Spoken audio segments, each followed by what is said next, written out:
All right, I'll get started here. We're connecting. Good to see everybody online. Yeah, I jumped in on this one probably a couple months ago, probably a little early, thinking about what is it going to be like when people who have been working remotely now for over 2 months get to go back to work. What does that new environment look like? And I want to say, as consultants, this is like a prime time to take your skills out there for the leaders and teams that need to reconnect, because there's going to be a desperate need for people with that knowledge of how to reconnect people, um, to help, because this isn't something that we have ever been through in our lifetime. Okay, here we go. So I got some images here of, to me, what reflects what's happening with Corona today, like they capture some of it. The waiting in lines, long lines. I know this is an international one, but I've done it at Costco. I've done it at the supermarket now. You wait in your space and everything's got arrows, and you're directed, and you have masks on, so you don't even get to see people. You go to any place that might be semi-public now, including restaurants, and it's marked off, like you're reminded, we can't sit next to people like we used to. Zoom meetings, like crazy amount, where everybody is up on the screen and you can see it. I know I can spend sometimes up to 4 hours in a Zoom session. The other one I captured is the fact that we're not traveling very far. And yet this is also interesting to note how different parts of the United States, and this is that just adding to the diverse effects of what's happened with the COVID-19. At the early onset, there's some people that were traveling less than 2 miles in a day. And yet there are other states that even by, 10 days into it had not changed. They were still traveling. They really didn't feel the effects of it. Nothing was affecting them. And so they were still very much active and going to work and doing all those things. And then I put this up here because this is from ASU Zoom edition, because this is like greatly affected, if not, I want to say, a unique generation of anybody who's graduating. The way classes are going to be held for our students in regular schools all the way through higher education. I want to say ASU, being as innovative it is, jumped right into the online environment very quickly because they had the resources and they were halfway there already. So our world as we know it has changed interaction. And then, so for this class, a couple things I want to talk about is just the diversity of stress. And this is the part that I think is really important for counselors and advisors and consultants and everybody to understand, that this is not something normal. This is something that's going to actually require skills to help people unpack. Just like we need a ton of therapists to kind of like deal with this, we're going to need that kind of training to get into work to help people. I want to talk a little bit about emotional intelligence in terms of unpacking what is it, and how can we do things different, understanding that. And then I'm going to unpack each DISC style, because I think when we start talking about the emotions and stressors, there is a tendency towards overfunction and underfunction, which can go from one extreme of anxiety to the other side of depression. And what does that mean? So what do the DISC styles look like under regular pressure? And then what do they look like when they became overfunctioning or underfunctioning? And this is important for us to understand about ourselves as well as to understand about the other people. And then hopefully, how do we cope with this stress? How do we recognize the triggers to make a difference? So the first thing I want to dive into are just the diversity of stress. And I want to make sure that you guys get access to these slides after this, because this is something to help you as you go in. The important part to understand is that normal stress is good, and yet what we've been going through, I think, has been causing an under and overfunction in a lot of people. I mean, we have had people who've lost their jobs. We've had people who've lost loved ones. I've talked with several people who've lost parents, aunts, uncles because of COVID. Diminished social encounters. So normally when we go through the stress, we get to go meet with that group, that team, that connection group, and vent these things. And yet for probably a month, we didn't even dare do that before we even realized, oh, we could at least Zoom with these people, but it's still not the same. It's not like getting together with someone and just getting that hug that says, I understand you, this is tough. Family care responsibilities. Anybody with young children, they had homeschooling. And so now you're trying to balance working on Zoom, working with kids, and making sure that they're getting their education. And, I remember watching some of the cute videos of fathers going, oh my God, I didn't think teachers had it, but I value my son and daughter's teacher because there's no way I could handle this 24 hours. I cannot be the math teacher, where people finally even start appreciating what it is that the teachers do. But it's a whole shift in our dynamic of interaction as well.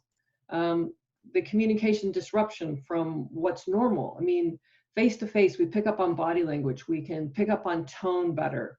And now that's been disrupted. Yes, we're in Zoom, and I was just reading about Zoom fatigue. I don't know if any of you experienced that, where I can get on for 4 hours and I get done, and I'm just like, gosh, I'm wiped out. This isn't normal. Like my normal workday, I wouldn't be feeling that wiped out after going to that many meetings. I mean, obviously I don't like meetings, but I'm not the same. And it's because we have to stare into this little camera that sits in front of us. And we're self-conscious because then we can also see pictures of ourselves and go, really, is my hair that gray? Am I really that wrinkled? It's like, ew, right? And then we can also see everybody else. And then we have that second subconscious that if I'm not staring into this camera, I'm not looking like I'm paying attention. Whereas if I was in a regular meeting and sitting and doing stuff, I could have my pen out and I could be taking notes. I could look outside at the great weather and then check back in again. And no one would think any less of it. And so we have this hyper awareness. At the same token, you're on your computer and you get emails and you see the things that you need to take care of while you're sitting in that meeting. And it's like overtaxing. So we've got more communication, we've got disruption of our universal channels. So it's taking up, and we're moving into a different psychological space than we've been before. I mean, there's coping, and for sometimes you go, oh, it's just like I'm staying at home, no big deal. And yet it's forcing couples to be together 24/7 who were used to having the alone time. And then you have that dynamic of how do we negotiate? Okay, well, I'm going to the other side of the house. I just want my space without upsetting somebody, right? It's like we have these multiple selves and we're not getting a chance to bring those out like we normally would. And then there's physical space. I know that I've taken part in a couple studies where they ask, do I have the right office space? And I'm going to go, thank goodness I'm used to working from home. I've got 2 monitors. I have a fairly good computer. I've got what I need to make it. And there's other people I've watched that are sitting at home at a desk and they're trying to get their laptop propped up on books and there's things going on behind them. And it's just not the same physical space as going, I know where I work and I know where everything is. It's like makeshift.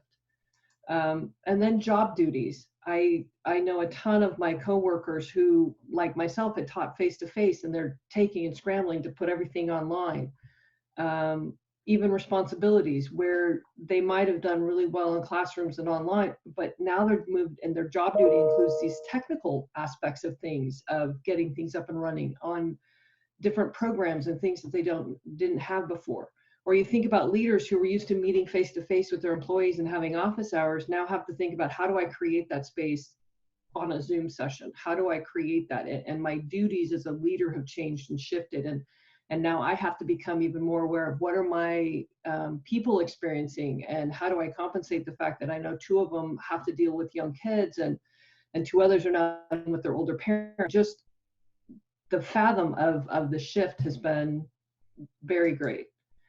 And I'm not going to spend a lot of time on this, but it's really important to touch on, because as much as we need to go out and we need to help and support, we also need to understand that there is a grief cycle going on with most people. And I think you can look at this yourself, and it's not necessarily that something has died, but our way of life has. And so that's grief. That is absolutely denial. Like, okay, COVID's going to go away. We're going to go back to normal. It's going to be V-shaped. We'll be right there. Anger and frustration. I mean, look at the riots we're having. People are so frustrated, and indirectly, rightfully so, because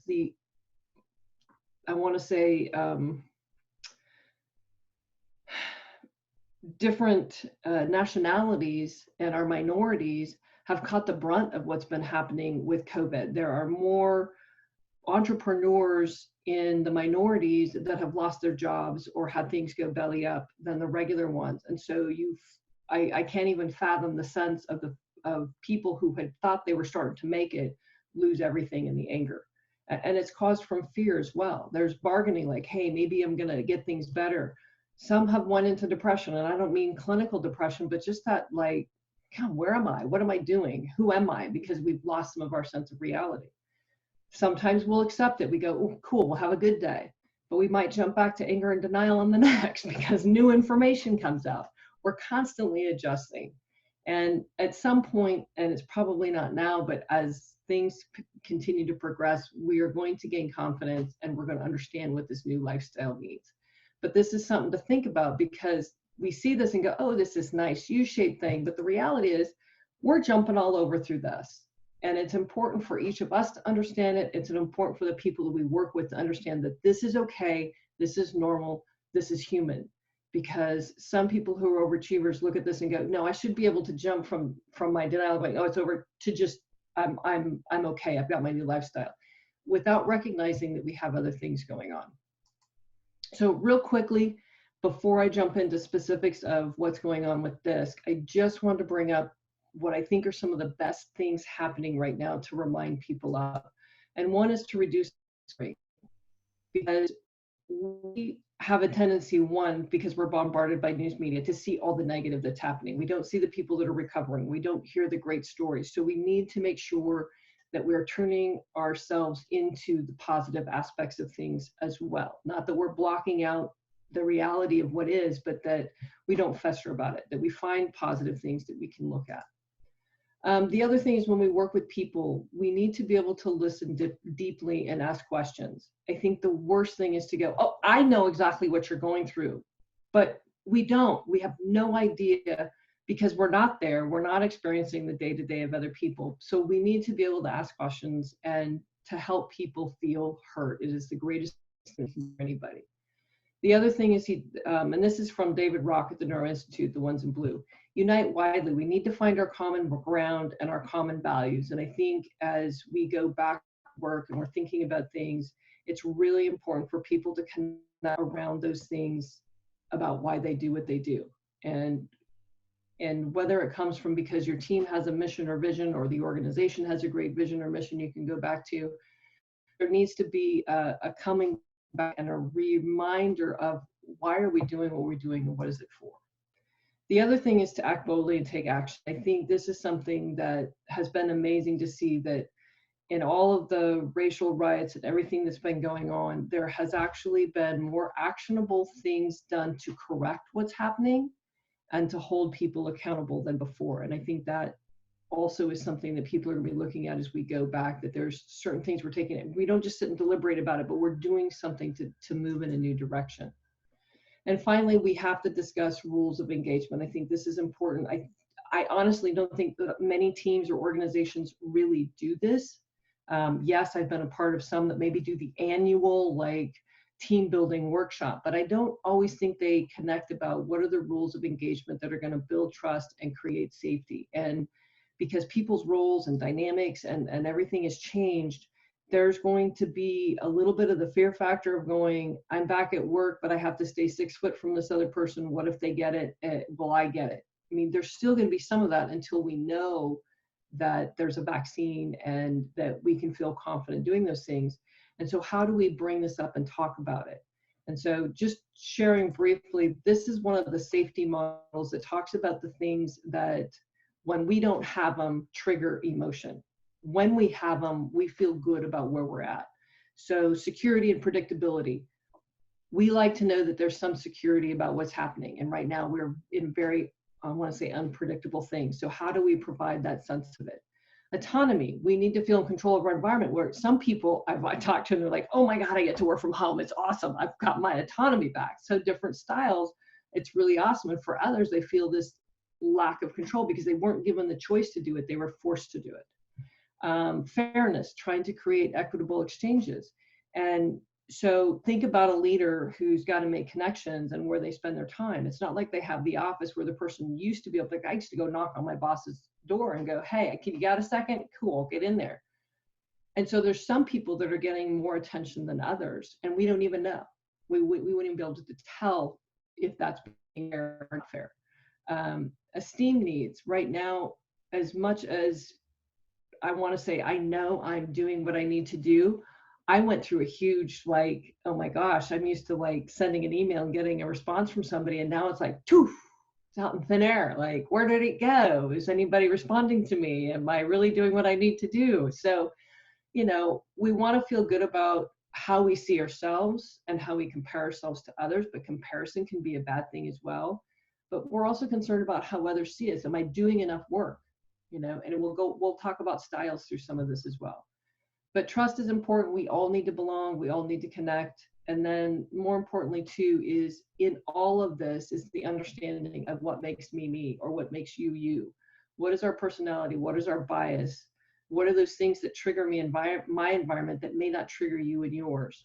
Our ability to influence different stress loads at different times. What are the triggers? What are those things that go on? And so it takes this time to, I want to say, do that introspection so that we know how to present our best selves and to make sure that we're taking care of ourselves. Because I think in over and under functioning, we're losing sight of what that is.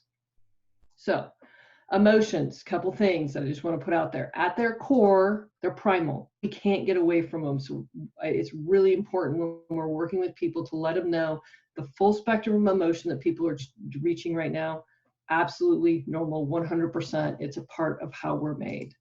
They're universal. They're universal in the sense that everybody right now is feeling emotions. Now, we might show them a little different in different cultures, and we may experience some emotions differently than others, just because I want to say, for example, shame in Asia and how it's felt is very different than shame, say, in the United States, but we both experience shame.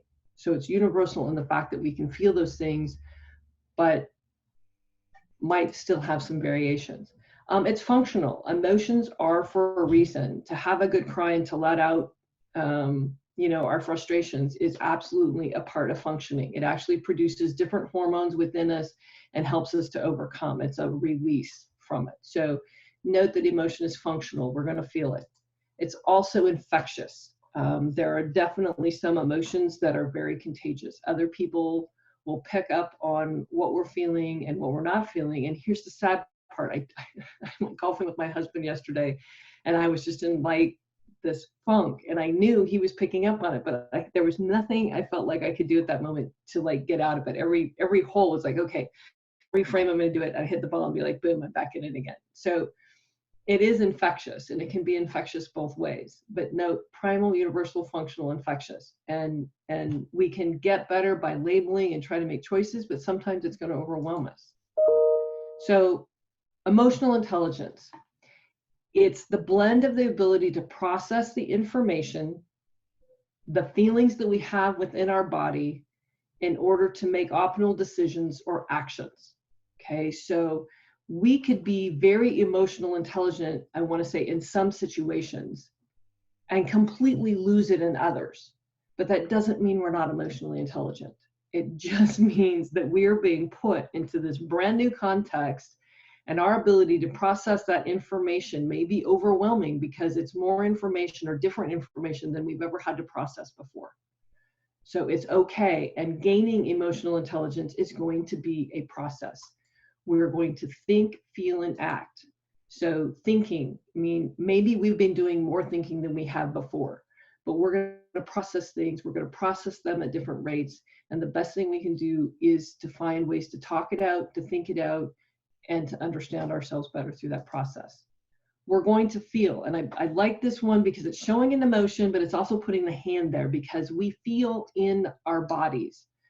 And one of the things that we're losing by not having the personal connection is the fact that our bodies actually pick up on like the magnetic resonance of somebody else's heartbeat. I mean, think about an infant. When we have an infant and they're not sleeping, we are now trying to mimic a reduced like heartbeat, like the mother's heartbeat when we put them in. Why? Because there's something about that primal connection that's important to us. And so understanding where our stress points are, where we're feeling when we get in different situations is important, because that's the first way to identify. And the more clearly we can identify the emotion we're feeling, the easier it will be to overcome. And then obviously we're going to act.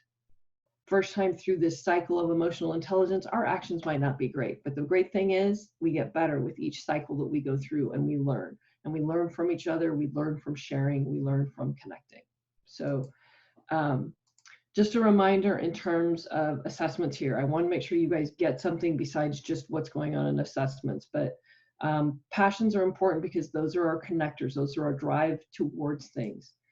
We talk about processing. We have the judgment and critical thinking report that helps people understand how they're processing. This is a great report right now because it gets to the internal side of somebody, and you can reach people on that internal side and help them connect more with their own strengths, to help them connect with the changes in their job, and to help them set some new visions and goals for themselves and help them see where they are in order to reconnect and move forward. And today what we're covering is the presence, because our behavior and emotion are so closely tied together. I may try to fight my natural tendencies, but they're still going to be there. And so how do we understand what those are, and how do we pull from that to get better at it? So here's a stress meter. And it's the highs and lows. Some people like to put this as the proverbial U curve, but we need stress as people. Stress makes us stronger. Courage can't be brought out unless we face some kind of difficult situation. We grow and learn as humans when we go through dynamic times. And so as a society right now, there is a pulling together in different ways than we've had before. So there is some positives coming at it.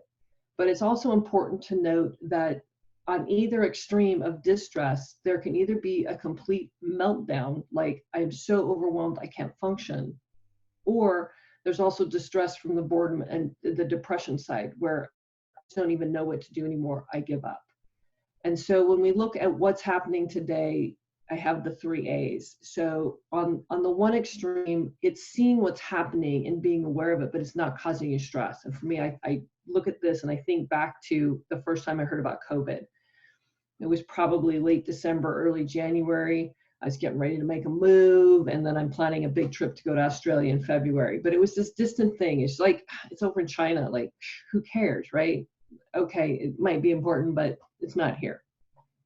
And then I make the move, and we're just on the cusp of going over to Australia, and it's like, oh gosh, this is getting more real. It's really starting to affect more people. It's affecting people in different countries.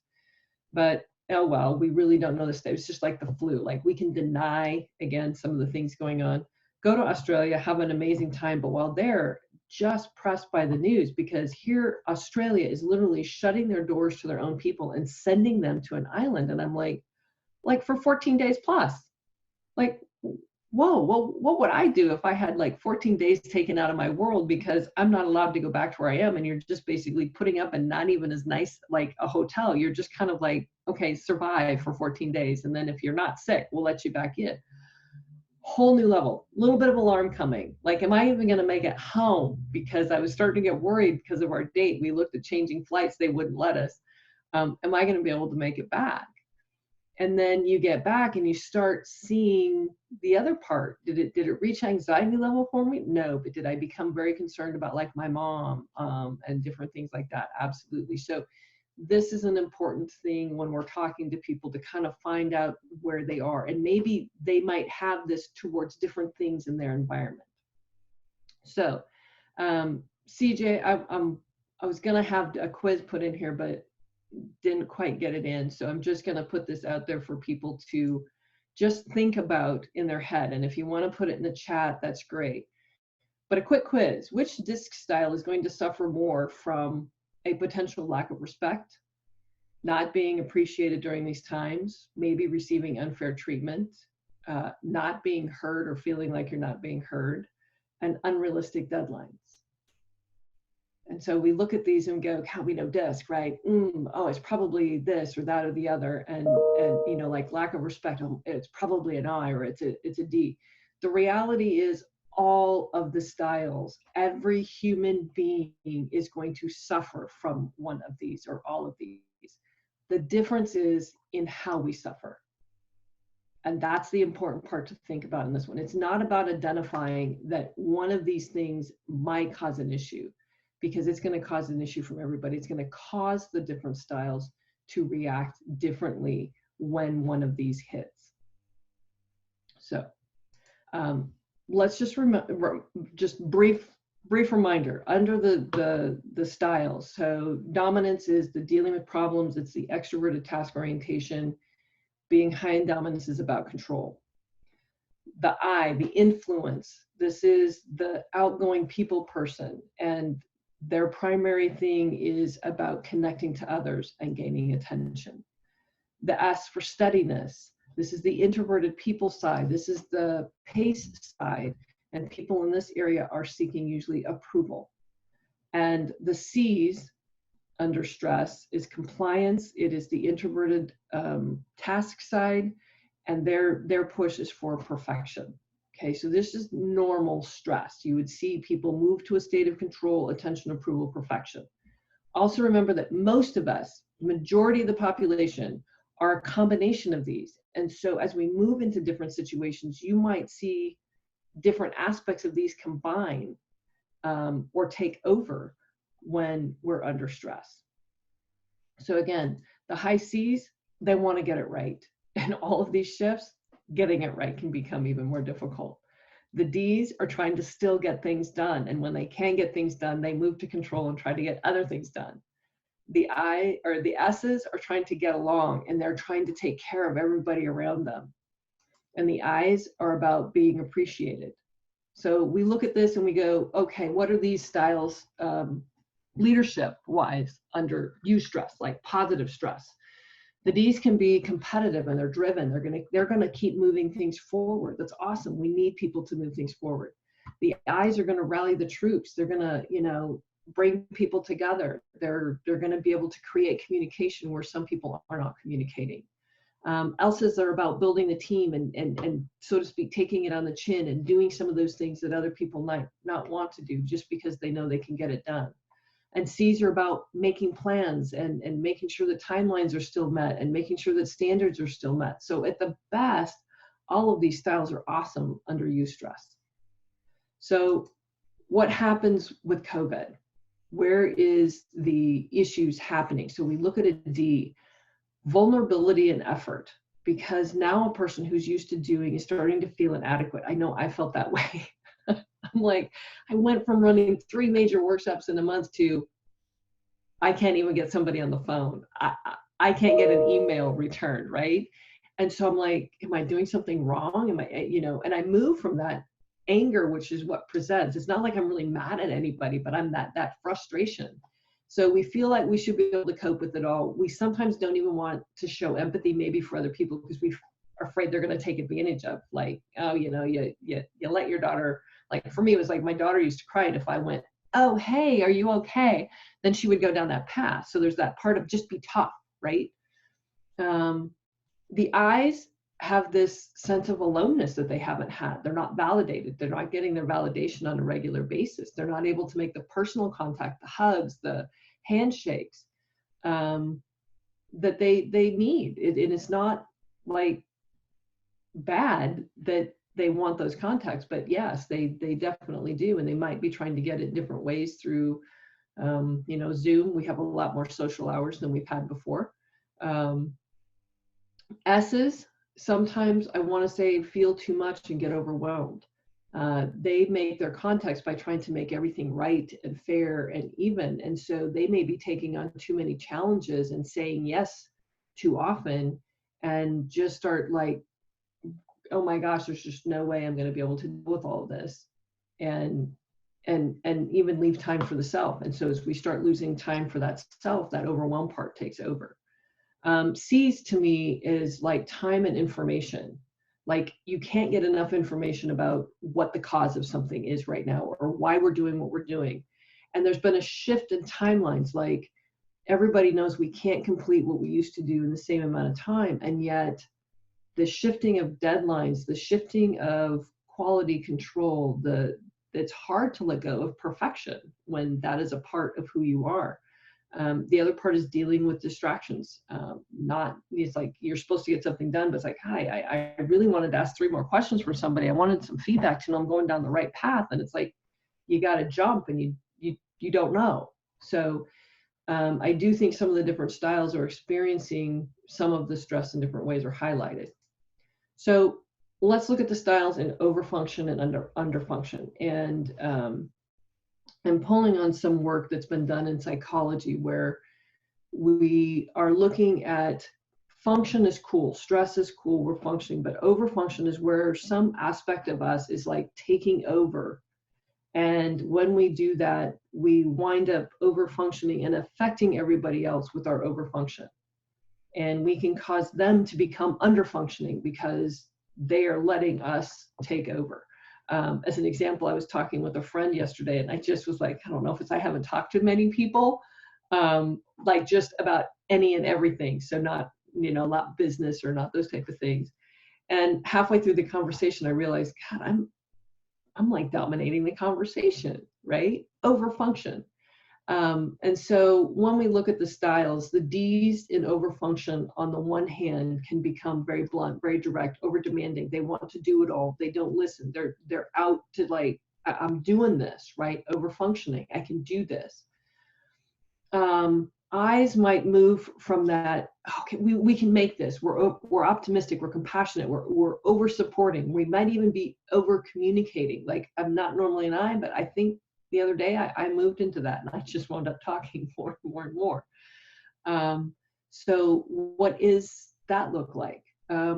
Acid, and I'm sure you guys could actually contribute to this. A great activity when you're doing the people is just to ask people based on their style, how have they been over functioning, right? Pull from them to get them to do that. In our short webinar right now, not a class, I haven't been able to do that, but great activity.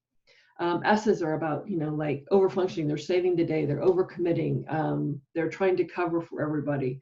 And at the same token, because they are feelers, they can be overwhelmed because they're starting to feel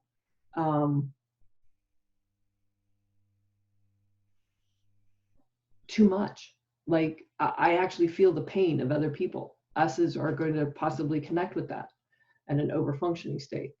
C's, over searching, that I'm going to research, analysis paralysis, obsession to details, like you really are aware of everything that isn't the way it used to be, or demanding of more information, or potentially critical because things aren't where they're at. And so there's that like amplification of the attention to the detail that the person has. Okay. Now there's also underfunction. So what happens when a D reaches their limit? There is a deep sense of vulnerability that can lead to being short-fused or afraid of letting people see that they're not in control. And so that fear or reality of it and that sense of being out of control actually could potentially cause them to shut down and pull away. Like, I've really tried so hard. I've tried so hard. I'm giving up, right? Like they don't even know how to handle what's going on. Or you take some of the high Ds that don't have a strong sense of empathy and the people around them are just dealing with so much. They're on overload because they don't have that natural connection to go, how do I help you? They want to do something for the person. And what that person may be wanting is just to be heard. And that's not their natural go-to response. So underfunction, like, okay, I can't do it, I give up. I think about I's when they reach that, I've really tried to help everybody. It can be drama. Like I'm just emotionally not in control of my own moods. So they can either do the like overfunction, communicate, or they can become the distant, withdrawn, blaming others or pouting. And it's like, wow, nobody's reaching out to me. What have I done to them? But just at that state when I'm so overwhelmed, I can move from what's natural to me to sometimes the complete opposite, right? D is totally wanting to control, can move to the state of like, I have control of nothing, like give up. I's really major communicators moving to like, I'm done. S's, as I said, they tend to be overwhelmed. They might like shut down and hide. And this is one where I put the person under the desk, like, how do you find that thing? They're very slow to respond anyway, but that withdraw becomes a stronger take. Like, how are you doing? Fine. They might not even answer the email. They might not want to tell anybody because they're just so overwhelmed that they don't even want to share their distress with others, right? Because why should I share my distress with others? Because I try to help others. I'm just going to bring everybody down. The C's, it's the panic freeze, right? Oh, I'm over researched, I've been obsessed, and I'm out of time. Like, how do I come to grips with the fact that I'm letting details slip through the cracks that I normally would be paying attention to? And so they can definitely shut down as well. So overfunction, underfunction can be different. And I find too, when we go to extreme levels of stress, and this is true of when I have watched people, coached people, we actually will shift our style. So this is another important aspect to bring up. Even though we want to go, I've got my core, I'm going to go back to that. We're under distress.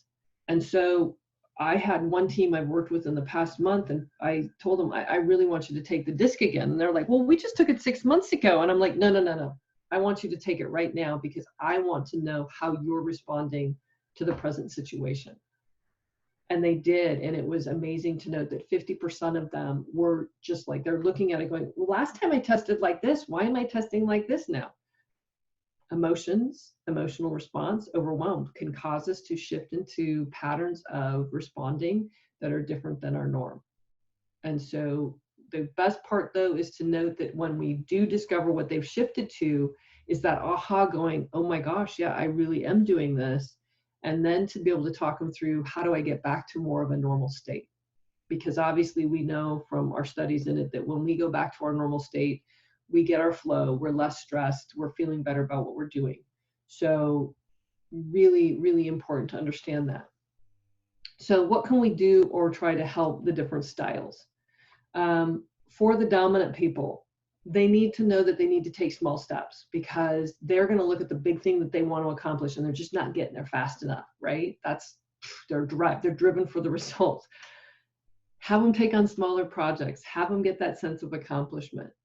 Let them know that it's okay to accept a challenge, but they might not win or they might not conquer it. And that's okay.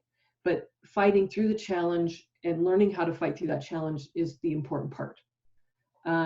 Get them to acknowledge smaller wins, that it's okay that I'm not up there, but I'm doing this, I'm doing that. And I have to tell you, my husband walked in today because yesterday I felt horrible about my golf game. And he goes, hon, I was just thinking about the fact that you actually had one good shot at every hole. And I was like, I was so frustrated because of other things. I couldn't even recognize that yesterday. And I was like, hey, he's right. Small wins. Awesome. It's great to have. Now, because I want to say email, or even the fact that we're doing a lot of Zooms, a couple other things is, as a person, if I'm emailing somebody, right, email to a high dominant, make sure you're direct and bulleted. They don't want all the added frills. They want to know what they need to get done, and they just want what's important. Now, for a D person, emailing out, like I'm putting something out in the void, I need to possibly provide more information than I normally do, because the direct, blunt answer isn't going to help the C going, okay, what did they mean by that? Did they mean this or that or the other? Like they're going to, that short email is going to get analyzed. And maybe to even put stuff out and ask for a question and a response. Like, I'm putting it out. Could you send me an email telling me how you've taken this information or what you're going to act on with this in what timeline? So it's like I've given you information, but I'm asking for that response so that they don't feel like, oh God, if I ask a question, they're going to think less of me. Prompt them for the response, because it'll help other people, especially with the D, who's usually like assertive and direct. They're going to remember how you are and present, and they're going to go, oh, I don't want to waste time by sending them an email. Ask for it. It'll make it easier on other people to respond and give you feedback. Okay. Influential, like find new connections or seek new channels for feedback. I know that some of the stuff going on now is like managers can create an office hour on their schedule, and people literally from Zoom can actually go line up at the door, so to speak, to ask questions. And so here's where you don't want to just send out email because you're having a bad day, but ask for specific things that you need in terms of the feedback. Am I on the right track? Am I not there? Or maybe set up time so that you can have that after meeting connection. I know this is one that's hard for me, and I'm not even like high I. I'll have a meeting and I so miss the after meeting, because that's when I can tell how many people really are acting on what's going on. I'm getting the real feel of what the problem points are. And so find another way to go, hey, I just want to make sure I connect with two of you in the post meeting. Let's, either stay on or connect for another 15 minutes and gather our thoughts from what happened from that meeting. And choose the emotion you want to present in terms of when you're in those sessions. And what's really great is Grammarly right now helps me, because when I type up something, it will tell me the mood of my email. I might crack up because right now I'm being a cheerleader. I get like the hand clap, or sometimes I've gotten a hug. Gives you a little symbol to tell you where you're at. Great for D's too, because there's other times I know I just put the first thing I do is I put what it is that I need to happen, and then I go back and I doctor it. So choose the emotion. Now, emails. Connect first with them. Ask them something about their everyday, like, hey, how's it going with your kid at home? How's your mom doing? Or something. And I want to say my new boss has been awesome about that, because she knows I just moved, and she's like, so is your office settled yet? Or, how's the garden going, or something. It's great because it lets me know I'm human, she's human, we can connect and it doesn't take long, but just a couple seconds. And then we get into what needs to happen. Emails out by eyes. Remember that while you're trying to do all the connections, you need to sway to those other needs of the people. Do they want specific information? Is it the C? Do they need to know how something should be done, or how we're going to connect, with S's? Or I'm being cognizant of the fact that they've got a lot of things on their plate, and I'm asking them to do one more. Should I find out if they're ready for that extra item? So important for us to kind of think about who our colleagues are and how can we really connect with them. And I know I's want that ability to get feedback when you do something positive, like ask the S, like, gosh, do you have a lot? Maybe even take something off their plate. You're going to win. You're going to get the response that you want. Okay. Submissive, S's. Building new routines. And I know this is hard because I've been watching my husband week to week to week, like it changes. And I've even watched outputs at ASU week to week to week, it changes. And so it's hard, but how can we build some stability and routines? And how do we let go of what we're not in control of? And how do we give the polite no? Like, I have so much on my plate right now, I can't take it. Okay. And accepting change, I don't even think is something that's like an issue per se, because change is constant. So it's like knowing and trying to get the picture of what stability will look like again is probably a better one to look for, because there's going to be change and there's nothing that can be done. So how can I look for what that new normal will be? When emailing to them, if you know it involves change or involves them trying to do something, send it early, suggest, ask them. Okay. Emails out, S's. You do need to speak up, because I've even talked one-on-one with some people, and I'll ask them about this, and it's like, well, no, I haven't really told other people about my stress load. I've just been taking on stuff, and it's okay. And I'm like, no, everybody's stressed right now, including you. So it's okay to take some boundaries every now and then to make sure that you're taking care of yourself. Conscientious, a lot with the prioritizing time, because I think, especially if they're dealing with kids at home, knowing that there's things going on that we can sometimes overdo in certain areas and not others. And so it's like, this one thing I'm working on is taking up 30% of my time, and yet the one thing that's the priority, I'm only giving 5% of my time. And so how do we prioritize and find the focus for what it is that's really important? Obviously, planning ahead is important. And I think the other one here that I didn't put on is being able to give up perfection, because it's not going to happen. How can we not necessarily lower the standard, but prioritize our standards so that we know we're accomplishing the things that are most essential? So email to, detailed and anticipate questions back. Like, if you can provide, hey, this is what's really important, and here's where you can get more information or whatever, and please provide me with your questions and concerns, because I want to make sure we answer those. Allowing them, giving them permission to come back. Email out. Remember, sometimes you need to connect before you give the criticism. And sometimes you need to give bullets, especially if you're also high in theoretic. What can I do to make sure that they get what's really important? And sometimes I need to connect before I get to that. So just in the last couple of minutes before we open this up for discussion, I just want to remind that focus is everything. What is in our frontal cortex, what is in our view right now, what is in focus is what we look for. So I can either look for all the horrible and bad things, like in my golf game. I wanted to shoot one way and I didn't. And then I realized, oh, I actually had a really long drive because I was so focused on the fact that it didn't go in the direction I wanted. I didn't see that it actually was good. Okay, so what we're looking for, we can find. The other thing is that what we focus on in the stories that we have so impact our actions. And so it's also important to understand not just the focus, but the stories that go with what we focus on. And I just have a brief dialogue model that I want to bring up.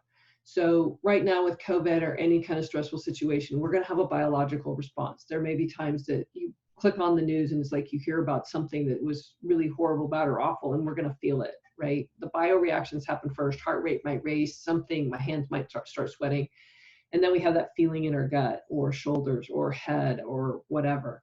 And then it brings together thoughts like, oh, I felt this before. It's like, oh God, I just heard that in the news yesterday. And we create a story which jumps us to conclusions. And this happens like instantaneous. So it's a great activity to bring people down and work on in groups, is just to take time thinking about what was the last thing that stressed you out? What did you feel? How did you feel it? What was your thoughts around it? What was the story you told yourself? What were those conclusions that you made? Because that helps us back down the ladder of conclusions. And this comes from my work with conversational intelligence and Judith Glaser. So my path to action, we have what I want to say is a safe pool of sharing information right now too. It's hard because you think about some of the really tragic things going on, and it may not be appropriate to go, oh yeah, my dad just died yesterday in a meeting, like safety zone, like when can we actually get to that point of knowing where we have shared meetings? So I see and hear things, what's going on. I might only get it through limited means now, an email, or maybe, the video chat. It's gonna cause me to have a biological change, and then there's a story we tell ourselves. Important to note that the triangle comes into play, the villain, the victim, or the helpless. We will move in this, especially under high times of stress, like, oh my God, somebody's doing this to me, or, oh, I have no control over this, I'm helpless, right? So understand, recognize it, because then we can choose the story we create, and we can change that story, which is then going to change the actions. So one thing to note though is that we have patterns of interaction with others. So I may try to control mine. I may try to go down a certain path to help things, but we have to remember that the other person is on their own path. The other person sees and hears things from their perspective, and they're having their own feelings, and they're having the own story that they're telling themselves, and they're going to act. So I know that there was one whole, I just totally muffed it. Husband laughs at me and I'm just like, I can't take laughter at me right now. That's just not good, right? Bio story, I'm like, and then I get to the next thing where now I have to hit another, we're doing a couple things, so I have to hit another ball, and I just am so out of it, I can't even focus, and I miss it the next ball. Well, for me, I think I'm still trying. Like, I'm trying to focus every time I do it. I'm trying to give the next ball the best that I can do, and I know that I'm still in a fog.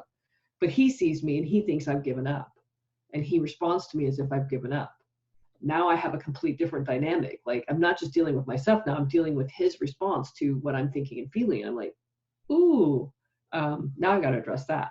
So important too, though, that when we're in these groups, teams, or working with other people, that we take time to understand their story and to pull out what they're thinking and feeling and accept that, because it's okay for them to have their story.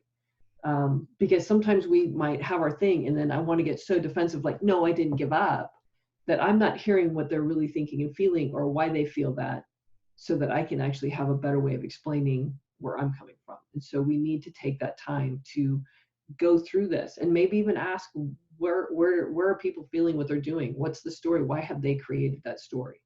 Okay, so dialogue model, something great to come back to with people. And so that we don't reach that pit of despair where two people now have got this negative communication and interaction cycle that just doesn't work. We can change that. So important to remember, if we change the way that we think or look at something, we will change, or, you know, we will actually change how we even respond. So if you change that way we look, we can change the way we look at other things. We can change our response to it. Important for people to make sure that they know what their priorities are right now, to set those and know what they're going to like tackle first, tackle second. Habits are huge. I think there's been a huge shift in people's habits right now of all the styles. What can they do to put something positive and associate with a habit that already exists to bring it into a positive light? And to create systems of connection. And that can include the rules of engagement. You know, what can we do to, again, set our priorities, how we interact, what habits can we change, and what systems can we put in place to make things better? So that, I want to leave it open at this point for conversation, discussion, so hopefully everybody can get turned on. Did want to announce that we're obviously offering some more certification, and for those of you who are already certified, we've been offering office hours, and I know some of you on here right now have taken advantage of those. Please do so through this time, because you might have a case that somebody else will chime in and go, oh my God, that's like really interesting, and learn something from it. So please, you know, look into additional certifications or additional courses like this that we're going to be offering to dive deeper into certain areas and take part.